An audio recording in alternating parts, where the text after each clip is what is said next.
The cup was placed on the counter with a sound too soft to be called a slam, yet too hard to be considered gentle. It was a precise, deliberate placement of ceramic on polished granite, an act of punctuation. "A simple black coffee," Catherine said, her voice a low, melodious instrument of condescension. "It really shouldn't be this difficult."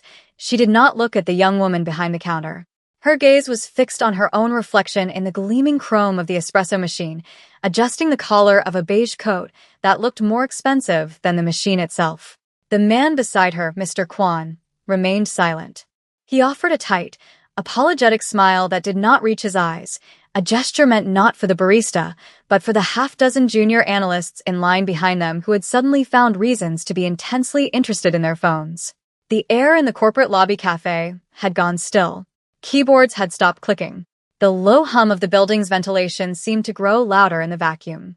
Anna, the barista, did not react. She wore a simple black collared shirt and a long, crimson apron tied neatly at her back, a uniform that rendered her anonymous. She met Mr. Kwan's fleeting glance with a placid emptiness that gave him nothing to hold on to, then her eyes moved back to the cup. She pushed it a final inch forward, into the designated pickup zone. "Enjoy your coffee," she said, her voice even and utterly devoid of inflection. Catherine picked it up without a word, turning with a fluid motion that caused her long coat to swirl around her ankles. As she and Mr. Kwan walked away, their quiet conversation a murmur of presumed importance, Anna reached under the counter. She pulled out a small, black, hardbound notebook and a pen. She uncapped it with a quiet click and made a brief, neat entry on a fresh page. She did not write down the order, or the complaint. She wrote down the date, the time, and 2 names. Then she looked up at the next person in line. "Hi," she said, her expression unchanged. "What can I get for you?" The cafe, the daily grind, was a strategic anomaly. It was not a franchise, but a bespoke operation owned and managed by K Global Holdings, the very entity that occupied all 48 floors of the steel and glass tower above it. Its purpose was not profit, but observation. It was the building's town square, a neutral ground where hierarchies briefly dissolved over lattes and croissants. Anna had learned more about the company's internal dynamics in 3 weeks of steaming milk than she had in 2 years of reading quarterly reports. She knew which teams were under pressure by the number of quadruple-shot espressos they ordered before 9 a, and she knew which executives were respected by the way their assistants spoke to them, and which were feared by the way they spoke to their assistants. She saw alliances form and crumble in the shared moments of waiting for a mobile order. Mr. Kwan was a rising star, the frontrunner to lead the company's massive North American expansion. He was sharp, impeccably dressed, and possessed a charisma that seemed to function only when aimed at those who could advance his career. With Catherine on his arm, he projected an aura of complete, unassailable success. Catherine, for her part, performed the role of a modern-day consort with theatrical precision. Her presence was a constant declaration of status, her interactions with service staff a carefully calibrated display of dominance. Anna saw how she never made eye contact, how she used vague hand gestures instead of words, how she left a crumpled napkin on the counter as if a trash receptacle was beneath her notice. These were small things, but they were not insignificant. During the lulls in service, Anna would wipe down counters, restock lids, and watch. Her gaze often fell on Hector, the building's daytime maintenance chief. He was a man in his late 50s, with a quiet dignity that seemed to make him invisible to most of the building's occupants. He moved through the lobby with a slow, deliberate grace, polishing brass fixtures and emptying waste bins, his presence as constant and as overlooked as the air itself. He and Anna had a silent understanding. A nod in the morning. A shared glance when someone left a mess. He was the only person who had asked her name on her first day, and the only one who used it. The second visit came 4 days later. It was the afternoon rush, and the line snaked back toward the lobby's main entrance. Catherine and Mr. Kwan bypassed it, walking directly to the mobile pickup area where an order under his name was waiting. Anna had placed the 2 cups carefully in a cardboard carrier. Catherine picked it up, and as she turned, she seemed to stumble. The carrier tilted, and a full cup of hot coffee cascaded onto the floor, splashing across the pristine white tiles and narrowly missing Anna's shoes. A collective gasp rippled through the line. "Oh, for heaven's sake," Catherine sighed, looking down at the mess with profound irritation, as if the floor had personally offended her. She looked at Anna. You really should be more careful where you place these things. It's a hazard, the accusation hung in the air, thick and absurd. Mr. Kwan was already dabbing at a small drop on his trousers with a napkin, his face a mask of weary impatience. He said nothing to defend Anna, nor to correct Catherine. His silence was an endorsement. Before Anna could even reach for the roll of paper towels kept for spills, Hector was there. He appeared from the service corridor as if summoned, a mop and a yellow, wet floor sign in his hands. He didn't speak to Catherine or Mr. Kwan. He didn't even look at them. He simply knelt, placed the sign, and began to clean the spill with efficient, practiced motions. His intervention was so swift and silent that it was more powerful than any verbal confrontation. He created a small zone of quiet competence that starkly highlighted the childishness of the scene. Catherine watched him for a moment, her lips pursed, then turned on her heel and walked away. Mr. Kwan followed a half-step behind, after a final, unreadable glance at Anna. The line of customers began to move again, the moment passing into the building's unwritten history. Anna watched Hector finish his work. He wrung out the mop head, collected his sign, and gave her a single, brief nod before disappearing back into the corridor. She turned back to her station, took out the black notebook, and made another entry beneath the first one. She underlined Hector's name twice. The name on her birth certificate was Anna Park. The man who had founded K Global Holdings from the ashes of a post-war textile business was her father. The current chairman, who had inherited the empire, was her older brother, Min-jun. To the world, Anna had left the family business years ago to pursue a quiet life as an art historian in America. This was a convenient fiction. In reality, she was her brother's most trusted advisor, his eyes and ears, the one person whose judgment he trusted implicitly. She was the final, hidden step in the company's most critical vetting processes. Mr. Kwan was, on paper, the perfect candidate to helm the new $5 billion North American division. His resume was flawless, his profit margins legendary.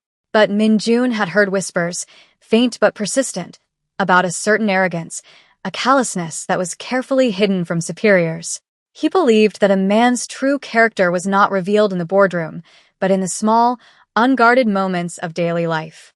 It was revealed in how he treated the people he believed did not matter. So he had sent Anna. The barista position was her invention. It offered a vantage point of unparalleled clarity. Here, she was not Anna Park, heir to a global conglomerate. She was a nameless face in a red apron, a functional part of the scenery, easily dismissed and utterly ignored. This invisibility was her greatest asset. She had been warned about Mr. Kwan's relationship with Catherine. It was a known liability, a lapse in discretion that worried the more conservative board members. But Anna was less concerned with the affair itself than with what it revealed. She watched him permit Catherine's casual cruelties, his complicity a damning testament to a profound weakness of character. He was a man who would trade his dignity for the approval of a beautiful woman, and who would allow the powerless to be mistreated to avoid a moment of personal discomfort. That also told her something. The notebook was her report. Each entry was a data point, a piece of a mosaic that was slowly, inexorably, revealing the full picture of the man who wanted to control a continent's worth of their family's legacy. Her time here was not an act. It was an audit of a man's soul. The third incident was the worst. It was a Friday afternoon, and a palpable sense of weekend relief was settling over the lobby. Catherine arrived alone, her face tight with an anger that seemed to be looking for a target. The target, by sheer misfortune, was David. He was a summer intern from a local university, barely 20 years old, assigned to the cafe to help with the summer rush. His primary sin was his youth, a nervous energy that made him eager to please and prone to fumbling under pressure. Catherine ordered a ridiculously complex drink, a string of modifications and special requests rattled off so quickly that David had to ask her to repeat it. This was the opening she had been waiting for. "Is it that hard to listen?" she asked, her voice dangerously sweet. "Or do they just not train you properly here?" David's face flushed a deep, painful red. He stammered an apology and began working on the drink, his hands trembling slightly. Every person in the vicinity could feel the humiliation radiating from the young man. They stared at their laptops, at the floor, at anything but the scene unfolding at the counter. Anna, who was restocking the pastry case, went very still. She was about to intervene when another voice cut through the tension.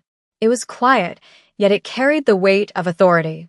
Ma'am, Hector was standing not 10 feet away, polishing a brass railing on the lobby's grand staircase. He held the polishing cloth in his hand, his posture relaxed, but his eyes fixed on Catherine. The young man is new. Please be patient, it was not a request. It was a statement of fact, a gentle but firm correction from a man who had earned the right to speak. For a moment, Catherine was speechless. She looked Hector up and down, a flicker of disbelief in her eyes that a janitor would dare to address her. She let out a short, sharp laugh of contempt. I'm sorry, were you talking to me? But the spell was broken. The focused beam of her cruelty had been diffused. Hector simply held her gaze, his expression calm. The moment stretched. Anna stepped forward. I'll take care of this, David, she said softly. She took the cup from his shaking hands and remade the drink herself, her movements swift and certain. She placed the finished product on the counter, without looking at Catherine. Here's your beverage. Catherine snatched it and left without another word. As the lobby's ambient noise slowly returned to normal, Anna's eyes met Hector's over the heads of the customers. He gave her the slightest of nods, then returned to his polishing. Anna opened her notebook. She wrote down David's name, and then she drew a star next to Hector's. Her assessment was complete. The email arrived in every K-Global inbox on Monday morning at precisely 9:01 a.m., and the subject line was stark. Mandatory Executive Leadership Meeting and Announcement. North American Division. The body of the email was brief, summoning all senior vice presidents and department heads to the main boardroom on the 48th floor at 3 p.m. sharp. Attendance was not optional. In his corner office overlooking the city, Mr. Kwan read the email and a slow, triumphant smile spread across his face. This was it. The culmination of years of work, of strategic maneuvering, of quiet ambition. He forwarded the email to Catherine with a single word. Tonight, she replied almost instantly with a string of champagne bottle emojis. They made a reservation at the most expensive restaurant in the city, a place where a table had to be booked months in advance. He spent the rest of the day accepting premature, whispered congratulations from his colleagues, projecting an air of magnanimous humility that he did not feel. His victory felt preordained, a simple matter of cosmic justice. He never once thought about the woman in the red apron. Downstairs, the morning rush at the daily grind was a flurry of activity. Anna worked with her usual quiet efficiency, her movements economical and precise. No one noticed that she brewed an extra pot of the dark roast, or that she set aside the last of the almond croissants. At 2 p.m., she served her final customer. She wiped down the stainless steel counters one last time, untied the crimson apron, and folded it into a neat square. She left it on the counter in the back room. She walked out of the cafe, not through the main lobby entrance, but through the employee door that led to the service corridors. She walked past the loading docks and the cavernous laundry rooms, emerging at the private service elevator bank. She pressed the button for the 48th floor.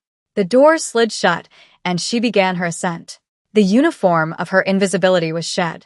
The time for observation was over. The boardroom on the 48th floor was a testament to understated power. A single slab of black marble formed a table that could seat 30, surrounded by chairs of soft gray leather. One entire wall was a sheet of glass, offering a panoramic view of the city sprawling below. The executives filed in, their voices a low, respectful murmur. They took their usual seats, a silent affirmation of the established pecking order. Mr. Kwan entered at 2:55 p.m., with Catherine trailing just behind him. Her presence was an anomaly, a breach of protocol that was instantly noted by everyone in the room, but his confidence was so absolute that no one dared to question it. She took a seat in one of the guest chairs against the wall, crossing her legs and surveying the room as if she already owned it. Another unexpected presence stood near the door. Hector Vargas, still in his simple gray maintenance uniform. A few executives exchanged puzzled glances, wondering what a janitor was doing in a top-level strategy meeting. He simply stood with his back to the wall, his hands clasped behind him, his expression placid and unreadable. The clock on the wall showed 3 p.m., and the room fell silent. The main doors at the far end of the room opened. A woman walked in.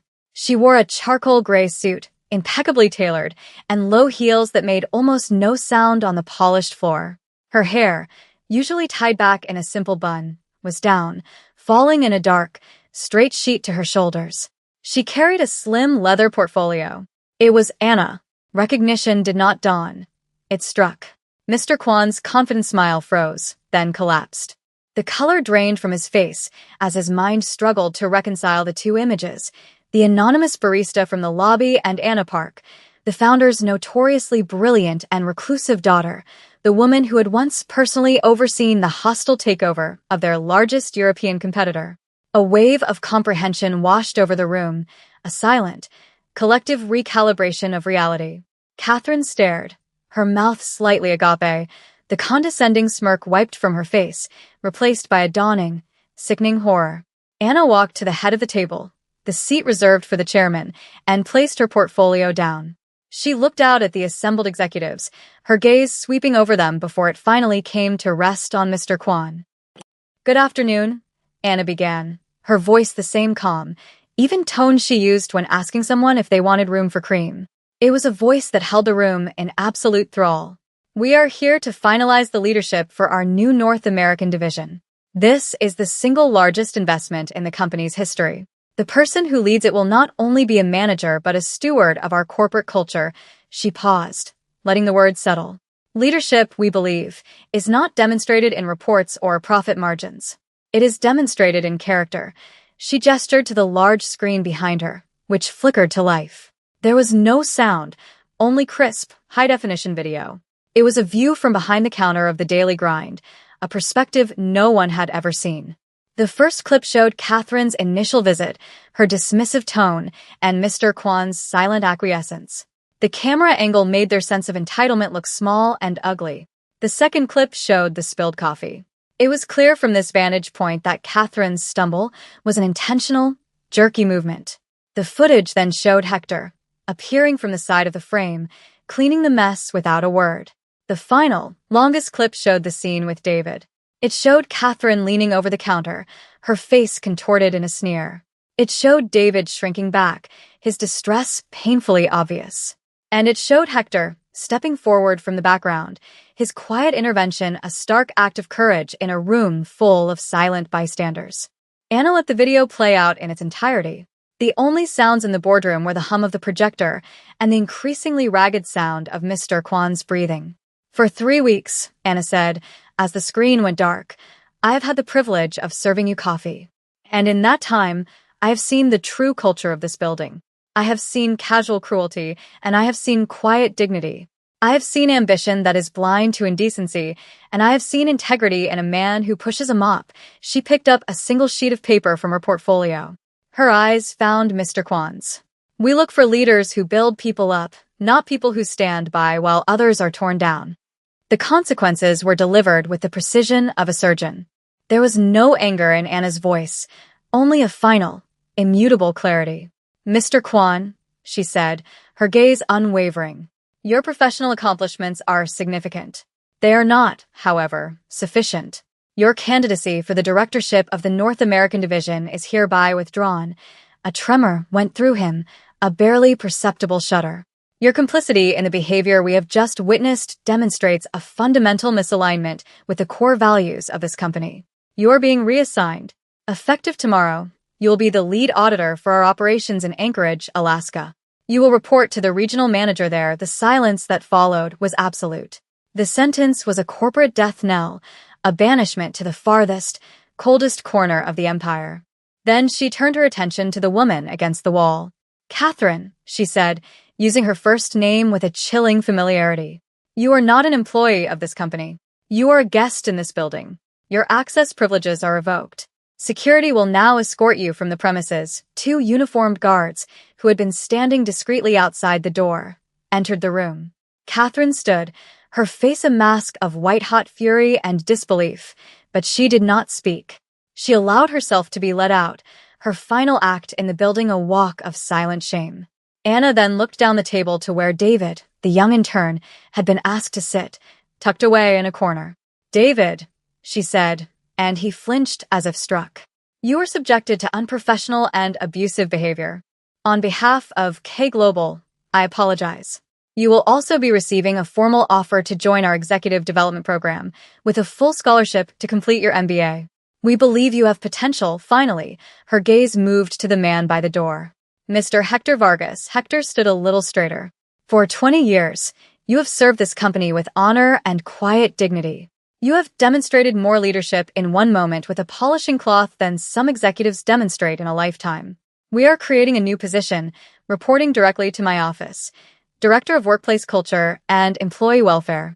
Your sole responsibility will be to ensure that every single employee in this building, from the sub-basement to this boardroom, is treated with the respect they deserve. The position is yours. If you will accept it, Hector Vargas looked at Anna Park, and for the first time in 20 years of service, he allowed a small, slow smile to grace his lips. He simply nodded. The boardroom emptied slowly, the executives filing out in a state of quiet shock, their understanding of the world having been fundamentally altered. Mr. Kwan was the last of them to leave, a man hollowed out, his ambition a ghost that now haunted his vacant eyes. Soon, only two people remained under the soft glow of the recessed lighting, Anna and David. The young intern had not moved from his chair. He stared at the polished marble of the table, his hands clasped tightly in his lap. I don't understand, he finally said, his voice barely a whisper. He looked up at her, his expression a mixture of gratitude and confusion. I didn't do anything. When she was yelling at me, just stood there. I let it happen. Anna walked over from the head of the table and sat in the chair next to his. She looked not at him, but out at the sprawling city, now glittering with the first lights of evening. You're right, she said. You didn't do anything. And in that moment, that was a failure. It's a failure of nerve that everyone in this room, at some point in their lives, has been guilty of. It is the most human failure of all. She turned her head to look at him, her eyes soft but clear. But you knew it was wrong. I saw it on your face. You felt the injustice of it. That is a beginning. Mr. Kwan felt nothing. He saw only an inconvenience. That is an ending. She stood and walked over to the small service bar at the side of the room. She picked up a simple ceramic mug and poured herself a black coffee from the carafe that had been set out for the meeting. We are not looking for heroes, David. We are not looking for people who are never afraid. We are looking for people who can still tell the difference between right and wrong, even when they are scared. We are looking for people who learn from their failures. She held the simple mug in her hands, its warmth a familiar comfort. Now, she said, taking a small sip, you will have the power to act. Don't waste it. The coffee was strong and black. It tasted like a job well done.